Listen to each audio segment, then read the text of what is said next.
salaamaaleykum mbokk yi dalee na jàmm site 221 Dakar seen chaîne bi leen di indil actualité lu jëm ci wàllum sécurité tey dañuy analyser ay images yu yéeme benn boutique téléphone lañu cambriolé ci guddi presque 30 millions de francs CFA en valeur marchande liñ fa jël nag ay téléphone portable la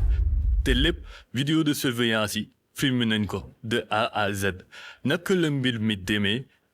yan leçon lañ ci mën a tirer pour sécuriser suñuy business nañu dem seetaani vidéo bi ngir def ci jàngat mais balaa loolu ñu ngi leen di ñaan ngeen abonné wu ngeen like vidéo bi ngeen partagé ko sur ce mën nañ dem.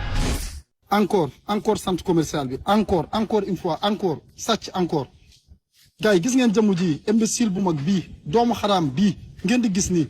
moo fi sàccoon moo fi sàccaat partagé leen vidéo bi ngir yàlla ba ñëpp xam ne ko dem la fi ñëw en 2 heures du matin. yàlla mooma tiim lu mu fi jël ci alal kenn mënul xam nu mu toll fii boutique Pape Sopp Nabi la Pape Sopp Nabi suñu frère la garabu kuul la mu fi jël kenn mënul wax nu mu toll barki Dabbaax Malick te lépp ay haut de gamme la lépp ay téléphones yu mag la saakam la yor da ciy def ba doyal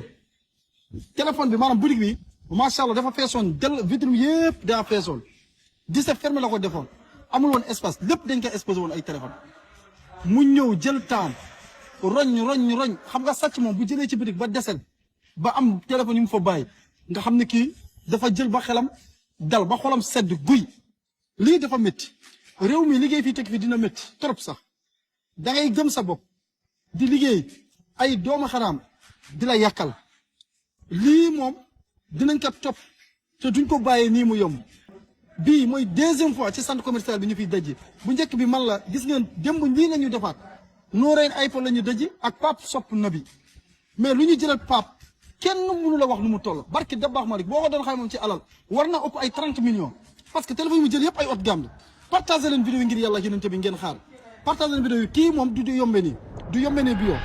mbir mi nag moo ngi nii doy na waar trop. nañu jublu ci jàngat biir bi xooli mu baax imaginer ñoo ngi vers les coups de 2 heures du matin waa ji nag moo ngi sol benn t-shirt wëññu ak benn short bu bees moom nag comme ni ñu ko gisee animal solo daal la tànku neen la def li tax muy doxee tànku neen moo di buggul attirer attention bi mais arrêtons-nous un peu benn constat la ñu mën a def ju xooleen bu baax place bi gis ngeen buntu rideau en fer lii nag mun nañu wax ne c'est l'une des premières erreurs fii nii. Chaque fois dañ leen koy rappeler rideau en fer yi c'est pas des portes sécurisées di leen ko bàyyi xel parce que il suffit que gars yi dagg kànnaay rek dañuy àgg ci biir te pour ñu dagg kànnaay luy yomb la gars yi ay clé de bus la ñuy utiliser maanaam ay rasse-clou yi suñu exercer pression ci kànnaay rek forcément day dagg donc loolu nañ ci bàyyi xel suñu avancer tuuti